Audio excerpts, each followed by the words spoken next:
All eyes are in New Hampshire tonight for the first Democratic presidential primary of the 2020 election. Bernie Sanders and Pete Buttigieg are in the lead after a strong finish in Iowa. Live here at Bernie Sanders' campaign headquarters here in Manchester, New Hampshire. This is Primary Focus 2020.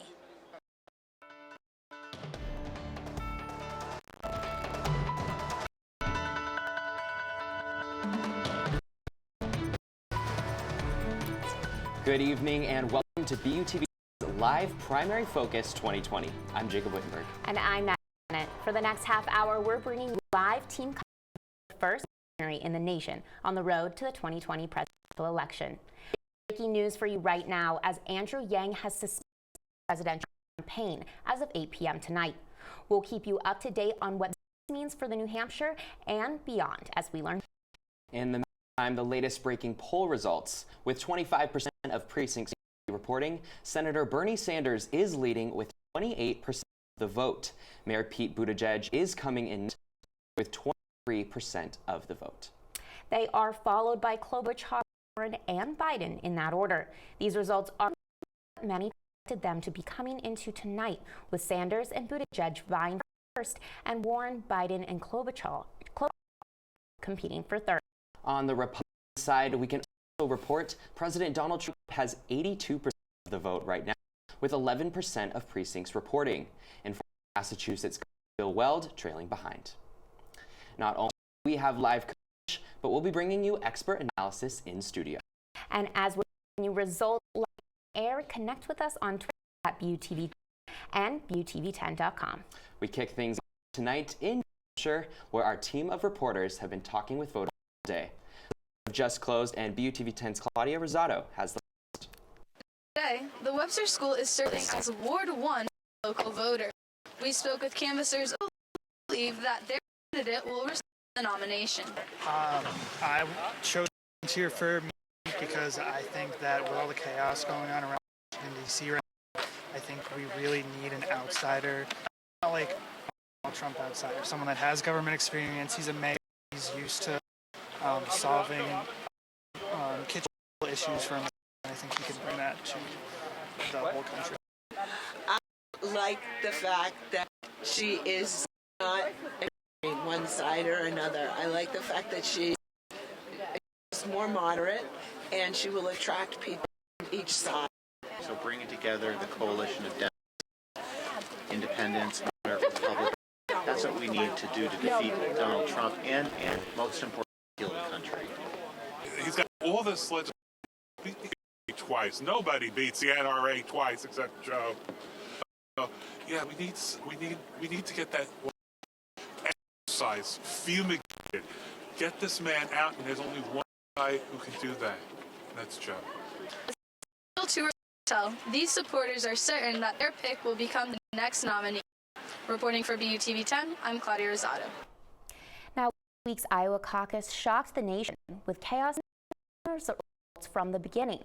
Iowa now on New Hampshire, which should bring a wave of certainty to this primary season. Here's BUTV10's Josie Matella with the breakdown. New Hampshire is always a pivotal primary, but this year there's been more focus on Granite State after what happened in Iowa last week. Right, instead of the typical one-day process, this year Iowa caucus had 3 full days to get reports. The Democratic Party of Iowa used an app-based voting system instead of traditional paper sheets, which caused major delays and inconsistencies in results due to a bug in the code. The Iowa Democratic Party released results showing Buttigieg pulling of Bernie Sanders at 26.2% and 99% of delegates reporting, a lead of 0.1%. At the same time, many have not declared a winner due to reported major inconsistencies in the caucus process. Both the Buttigieg and Sanders campaigns have requested partial recanvassing of the state. Some question whether or not these early states matter at all when of the nation. This state official says don't count New Hampshire out. Let's take a look. I'm Mia Cath, sitting here with New Hampshire Deputy Secretary of State David Sandlin. Thank you for joining us, Mr. Sandlin. It's nice to be here. Given that the New Hampshire primary is the second in the nation after the Iowa caucus, what role does it play in impacting the direction of the race nationally?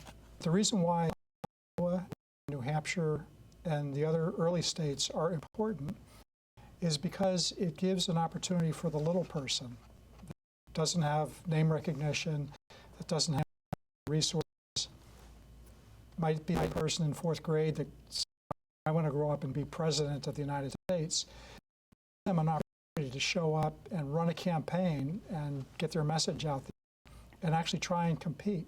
Now, there's been criticism about the demographics of Iowa and New Hampshire, that they aren't reflective of the country as a whole. How valid are those criticisms? If you look at the legislation that's passed, and there's always over 1,000 pieces of legislation that are filed and represented, you will see ideas presented to law as diverse as any place in the country. And so if you are looking strictly at color, then yes, New Hampshire is pretty much a white state. But if you look at the idea, consider and believe in, New Hampshire is the same as any place else.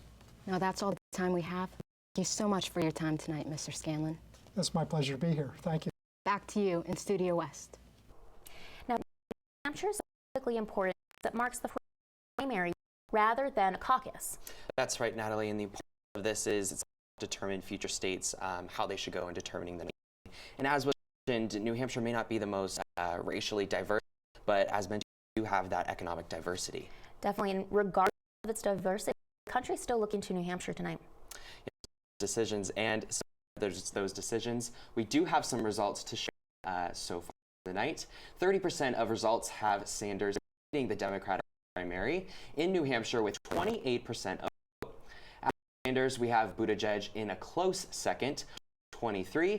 Klobuchar in a close third with 20%, in fourth with 10%, in fifth with 9%, and Steyer at the bottom of the polls with 4%. This early lead for Sanders is consistent with polling. Unlike some other states, independents are able to vote in the New Hampshire primary, giving Sanders, an independent senator from Vermont, an expected advantage. Sanders is coming into the primaries with good front standing, especially after a strong performance in Iowa last week. Back in 2016, Sanders won the New Hampshire primary with percent of the vote, and now he's hoping for another strong early showing this evening. A win for Sanders tonight gives him the momentum he wants heading into Super Tuesday.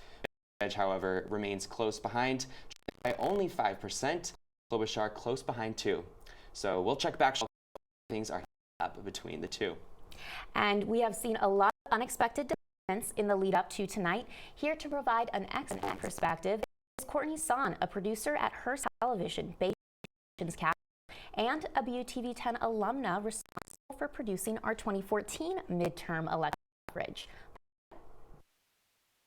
Welcome, Courtney. Thank you so much for joining us. Thank you for having me. So, what makes tonight's primary in Hampshire so uniquely important to the upcoming 2020 presidential election? Yeah, so there's a couple levels of this. On the side, of course, are building momentum for those campaigns that are going to go the distance. On the other end of, we're looking at campaigns that could drop out and see a narrowing of the field. Of course, that's more important this time around because this field is to the Democratic side. The other really important part of New Hampshire, of course, is, following Iowa, we had a lot of problems. Calling it, a debacle. So this is really kind of the first race of this, marathon. Yeah, off of that, we've seen a lot of surprises this election season for sure. One that sticks is Amy Klobuchar's rise in the polls lately. Can you tell us a bit about why that's happening now? Yeah, so a lot of analysts are pointing to her performance in Friday night debate in Manchester, New Hampshire, calling it her strongest to date. One moment that stood out for me in particular is when she pushed back a little Pete Buttigieg, another favorite in New Hampshire, who was talking about, criticizing the Washington establishment. And she really made her point that, she's working in Washington. She's making the tough decisions, making decisions that happen for her constituents and the people of the United States. So while polling throughout the race has been a little bit lower, she's hung on, and we are seeing this last surge. And we'll see how it, ends for her. Yeah. And looking into the other candidates, Biden, he just left New Hampshire for South Carolina, and Elizabeth Warren has been having low results in the polls, close to home. How will tonight's results impact their campaign leading up to Super Tuesday? Yeah, so tonight is all different effects for the different candidates. Biden has already come out. I'm not going to do so well in New Hampshire. On the debate Friday, he said I could take a hit here, just like he took a hit in Iowa. So he is already looking forward to South Carolina, heading there tonight in just a couple of hours. He's kind of backing away from these results. So we're really going to have to wait and see South Carolina how we do there. Warren, this could be a little bit for her. She didn't do well tonight. Like you said, this is very close to home. This is an important race for her to do well in. She came in third in Iowa, which is good because of the problems with the results in Iowa. She didn't get so much of that surge that she have. So, you know, tonight could be a big one for her. Well, thank you so much for sharing with us, and thank you so much for. Have a good night. Thank you. Thanks, Maya. Healthcare is always central to the presidential run, and this year some candidates support Medicare for all, while others have been pushing for a private healthcare system. Alex Ross has an in-depth look at their positions. That's right. Sanders and in agreement on Medicare for all. Former Vice President Joe Biden is proposing to merely adjust the Affordable Care Act. His plan would allow individuals to enroll in a government-paid plan, and he openly criticizes Medicare for all as an effort to dismantle Obamacare.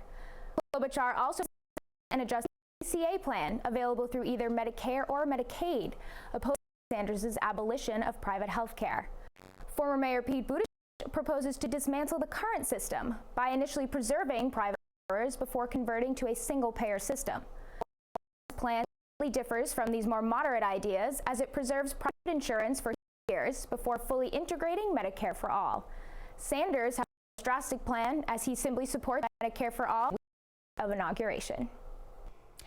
Now, healthcare has been arguably one of the most debated issues among the Democrats this race, specifically how they're going to pay for it. Exactly. I think this is one that's really differentiated these top candidates. And moving forward, is the going to be, are we going to be favoring Medicare for all or not? And it is an issue that affects younger generations as well, because at 6, then they're off their parents' health care. So it's a pretty salient issue. That's right. Let's head over to Elias Miller for an analysis of the incoming results, the executive director of the Union of Minority Neighborhoods, Small. Elias? And thank you so much for being here, Horace Small. So, it's a pleasure. How are you? Speaking about healthcare, do we know what New Hampshireites this issue? What did they think? According to the WBUR poll that was done before the primary tonight, it is one issue. More than 48% of respondents said that healthcare reform, to healthcare, prescription drug medication cost, those things, hospitalization, the state health insurance, particularly for people with Alzheimer's. Those things were very, very, very important. It was top of the list. And so, but do they support Medicare for? Do we know? Do they support Medicare for some? I would wager that if you think healthcare is the number one issue, then certainly there's a large number of people who want to support Medicare for all. Vis-a-vis, he's in first place. There are people here. He's leading. Currently right now. So clearly there's a constituency who believes in that. And quite frankly, if you're from France, and if you've ever gone out of the country, I've had the misfortune of having my wife have an accident in France, and she had to be hospitalized for 2 weeks. But the cost of that hospitalization was $0. So do we think that Bernie Sanders will be leading this time around? Because it came out of Iowa, I think, we're going to Pete Buttigieg from Bernie Sanders. Is that what we're going to see tonight? I'm not really sure. I can't really say because it's still too early to tell. I think Americans want to see something happen with healthcare. I think that Americans are uncomfortable with the idea of, for whatever reason, I mean, to me it's rather irrational, to want to change the healthcare system. A lot of Americans seem to be with insurance companies, with the abuse of insurance companies. And we've been having this same healthcare conversation, the exact same conversation, since before you were born. Okay. Let's see where New Hampshire stands. Let's see where it stands, yeah. Let's see where it stands. And for that, we go back to Natalie and Jacob. Elias, look at incoming results now. We have 33% of reporting with Sanders still in the lead. Sanders has about 28% of the vote, followed closely by Buttigieg with 23%. Klobuchar barely trails in third with 10%. Warren is still in fourth with 10%. Klobuchar is an unexpected so far tonight, despite only taking third, matching the same surprisingly good momentum that she saw in Iowa so far. With Warren in a low fourth, this performance is disappointing for the Massachusetts senator and her campaign. As Courtney said earlier, historically, the New Hampshire primary has created an impact on the future performance of the candidates. It's a hard loss for her to come in so close to. Definitely. Mark the end of her presidential bid, but we'll have to wait and see. Andrew Yang early evening, so doesn't start surging soon. Her campaign may be a little bit in trouble. We'll have to check back. And the headlines of the Trump administration's immigration crackdown hit last month when officials deported an Iranian student at Northeastern University, despite courts calling for a hearing. After since cautioned international students against flying into Boston Logan International Airport. We head back to Alex Ross to examine immigration politics and how they'll play in 2020. Alex? In response to new immigration restrictions enacted by the Trump administration, as you mentioned, Democratic candidates campaigned hard. Sanders and Warren have taken the strongest approaches, with Sanders proposing to overhaul ICE and advocating for the legalization of U.S. border crossings. Former Vice President Biden has had to answer for the Obama administration's deportation of millions of immigrants, as he aims to abolish long-term migrant detention and asylum restrictions, increase across ICE, and create new visa opportunities. Buttigieg remains in favor of ICE, wants to shift detention responsibility to health and human services, and increase aid to Central America. You know, Natalie, I'm really glad we touched on those points because of the issue at stake, especially in Boston Logan Airport. Definitely, even closer to home. On BU's campus, we have such a large international student population. This is an important issue for our students. Exactly.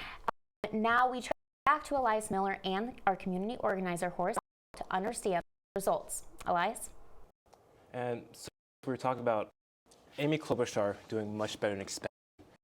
Elizabeth is not doing this well. So, I mean, is there a space for her in this election after tonight? My experience in politics suggests to me, and having run campaigns, my experience suggests, Elias, that at some point, you know, the bell is going to ring for her. By Super Tuesday? I think, I'm not sure. What I think is that she will continue to campaign through the Massachusetts primary, if for no other reason, just out of pride, just out of because it's her home state, that she want to end the campaign with a resounding crescendo, if you will. But risk support. Also a bad in Massachusetts, her own home state. I don't think she would have a showing in Massachusetts. I think in Massachusetts, frankly, it would be Elizabeth Warren and Bernie Sanders going neck and neck with Buttigieg in the middle. I think it depends on where you are. In the city of Boston, in the city of Worcester, in the city of Springfield, I think Elizabeth Warren would do quite well. In the cities of Fall River and Brockton and New Bedford, she would do quite well. But isn't Sanders' strong showing also maybe an externality of Elizabeth Warren's own dip in the polls? Like, yeah. Can they be that each other out? I think Elizabeth understands full well at this point, as of tonight, that just out of sheer pride, that she will continue this campaign, because what she does do is that she's bringing a lot of issues forward. There's a lot of things. It's not about her, but there's a lot of things about us as voters, particularly males. I've learned that males don't like voting for female candidates for whatever reason. And, you know, we saw with Hillary Clinton, we're seeing this. She had an excellent campaign, she had an excellent platform, she had ideas, and for whatever reason, those things make. So I think her gender is also taking I think her. gender is same thing with Amy Klobuchar, even though she doesn't, you know, resonate. She's had a good showing so far. Yeah, I mean, as a progressive, she doesn't resonate, but she's good showing so far. But I think at this point, Elizabeth is probably, her campaign began in Massachusetts, and a lot of states like to get her started, and I think she'll finish it here. Because she still brings some to the table. She still brings issues of importance to the table, issues that working families care about, issues that labor people care about, issues that women care about, issues that communities of color care about, issues that immigrants care about. She brings these issues out in the, she talks about them, and she also talks about the ideas that she has. Wouldn't she resonate with New Hampshire voters? I mean, New Hampshire, they're kind of popular. New Hampshire's not Massachusetts. New Hampshire has always been a conservative state. It's more liberal now because the people from Massachusetts. Bernie Sanders the state 4 years ago. Yeah, and he did, and that had a lot to do with the fact that most Massachusetts who can't afford to live here move there. And not that, we've had a Democrat that's come out of New Hampshire since 2002. They voted in the general election, every election since 2000, for a Democrat. But there's some the culture of New Hampshire, the live die kind of maxim that they live with in New Hampshire. It's a state that has no income tax. It's a state that's historically that has a very right wing in Sununu. That's who they are. That is. We'll find out more who they are in just a minute. Stick with us. Natalie and Jake, back to you. Thank you. Now, with 35% of precincts now reporting, Sanders remains in the lead with 28% of the vote. This puts Buttigieg in second place behind Sanders. He remains in the half. These results come as a surprise for Buttigieg. He was predicted to lose either first or second after his initial success in Iowa. We'll see how these results unfold to either make or break his match as the other thirds of the vote continue to come in. That's right. Thank you. With over 40 million Americans working to pay off their college debt, the loan crisis has become a hot topic for candidates this cycle. Stances ranging from moderate to radical solutions to America's overwhelming debt. Our reporter is here to break down where each candidate stands on the issue. Alex? Senator Bernie Sanders and Massachusetts Senator Elizabeth Warren remain at the forefront of tackling the student crisis. Sanders with a plan to completely wipe out loan debt, and Warren to eliminate debt for nearly 40 million Americans. So to Amy Klobuchar's more moderate stance involves allowing borrowers refinance rates of around 3% and supporting free community college. Former South Bend, Indiana Mayor Pete Buttigieg proposes federal payments to make public college debt-free. Thanks, Alex. Natalie, I'm also glad we touched on this point because how student debt affects millions of Americans, and especially how these candidates work with younger voters and see how they can sort of engage with the wave. Definitely, and I think focusing on that younger vote is going to be crucial for the Democratic candidates coming in 2020 because that in 2018 they came out in numbers than we'd seen before. So who's to see what happens this fall? Now we are going to be talking to our field reporter, Montana, who is live in New Hampshire on the phone, and we are looking forward to hearing from her. Hi, Julie, can you hear us? Yeah, I can hear you now. How are you?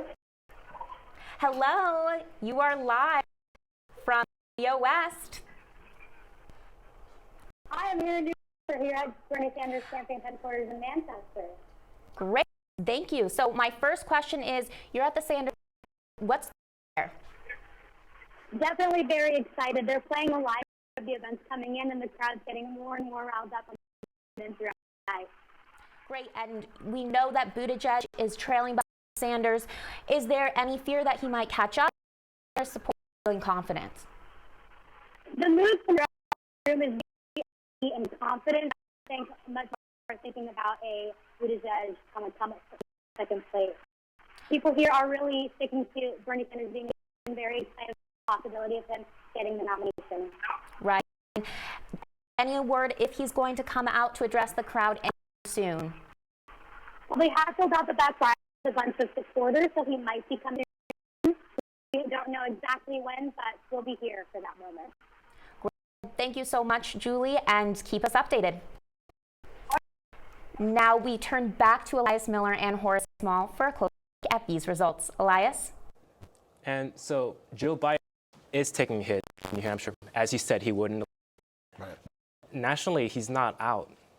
Is this emblematic of the race? Or? Well, I mean, the dilemma that Biden has now is that people read newspapers and they watch the news and they're paying attention. And he got smoked in Iowa, and he's getting smoked tonight in Hampshire. You know, that is the kind of thing that resonates in people's minds. People are beginning to start to wonder whether Joe Biden has the wherewithal, has the ability, has the ability to run for president, to carry it on, to take on Donald Trump. I mean, the question is there, legitimate question. But national Democratic primary voters poll does show him in the top tier of candidates still, like neck and neck with Sanders. Of course. There's a discrepancy between New Hampshire and what we're seeing nationally. I think the dilemma with New Hampshire is, for me, for the work that I do, and we're working nationally to mobilize black voters, is that what New Hampshire is me is basically a barometer of what the white voting elect is thinking.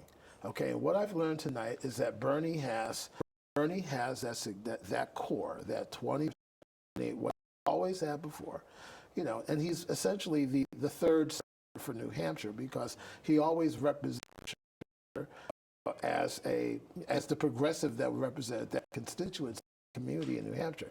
So it's not something that would do so well tonight. But it is surprising that the former Vice President of the United States, who had money to burn, remember, all of this is about financialization. And for us, this was a barometer and a bellwether of what the voting electorate is thinking. New Hampshire is no near, you know, a diverse state, as diverse as the rest of this country, you know, as far as union members, as far as minorities, as far as women. It's not that diverse. Right. In fact, you know, the minority community is so irrelevant that it doesn't even register in the polling data. And Buttigieg is doing very well. Is that also one of the reasons why Biden is doing poorly? And I think so. Cancel each other out? Yeah, I think they absolutely cancel each other. Both moderate wing of the Democratic Party. And I think people see vibrant, young, articulate, almost like a polished actor, if you will, in Buttigieg, who actually has some ideas that resonate. As opposed to Joe, vote for me because I was a vice president. It's so, not like, enough. real quick, what are his ideas that resonate with New Hampshire? Buttigieg. Well, Buttigieg, I think Buttigieg's ideas that resonates with New Hampshire voters is that he's simply not Bernie Sanders. He's not or Elizabeth Warren. But they liked Bernie Sanders. Yeah, but he's not talking about remember, the overwhelming number of voters in New Hampshire are the independents. Okay? It's not party, it's the independents. We're going to see it right now, and let's take it back to Jacob. Thanks, Elias. Taking one last look at the poll tonight, we can see Sanders still has a marginal lead of 4 to hold onto first place with 37% of precincts reporting. Buttigieg holding on to second place with 24%, and third place is looking to go to Klobuchar with 20% of the vote. Warren will hold on to fourth place with 10%, putting Biden, Steyer, and Gabbard at the bottom of the polls at this point tonight. Biden had a particularly disappointing evening tonight, another blow to his campaign after a poor performance in Iowa last week. And Buttigieg, though still neck and neck for first, will likely leave New Hampshire happy with their results. Klobuchar, too, seems to be having a good night, with a strong third-place lead over Warren, who last behind by 10% in fourth. This will likely come as one of the big shocks of the night. Klobuchar is able to hold on to this strong lead, only to yank campaign suspension just an hour ago. We'll see how this will change the field for the race nomination, given Warren's surprising fall and Klobuchar's sudden rise this evening. We are winding down on primary coverage tonight, but the road to the White House is just beginning. That's right, Natalie. We will be back for Tuesday with a special edition of BUTV10 on March 3rd. We'll be voting here in Massachusetts, and for the very first time, California and Texas will also be on Super Tuesday, along with 11 other states. Until then, stay up to date on the primaries by following us at BUTV10 on Instagram, Twitter, and Facebook. And a sincere thank you to tonight's guests and our advisors who made it all possible. Professor Leary, Tristan, Jake, Scott, Brad, and Jen. We could not do this without you. Thanks again for following along, and we'll see you on Super Tuesday. I'm Jacob Wittenberg. And I'm Natalie. From the entire cast and crew here at BUTV10, good night.